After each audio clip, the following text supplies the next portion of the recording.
Pakistan railway نے عوام الناس کی جان و مال کو تحفظ بنانے کے لیے ریلوے کی حدود میں ٹک ٹاک بنانے پر پابندی لگا دی۔ اس حوالے سے ڈائریکٹر انفارمیشن اعجاز شاہ کا کہنا تھا کہ ریلوے کی حدود میں ٹک ٹاک ویڈیو بناتے ہوئے اگر کوئی پکڑا گیا تو اس کے خلاف مقدمات درج کر کے حوالہ پولیس کیا جائے گا۔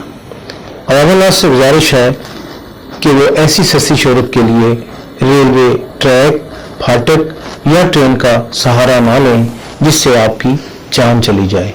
آپ کی جان بہت قیمتی ہے، اس کی حفاظت کریں۔ پاکستان ریلوے کی جانب سے عوام الناس کی جان و مال کو محفوظ بنانے کے لیے ٹک ٹاک بنانے والوں پر پابندی لگانا ایک اچھا اقدام ہے، جبکہ اس کے ساتھ ساتھ دیگر مقامات پر ایکسیڈنٹ کی روک تھام کو بھی یقینی بنایا جائے۔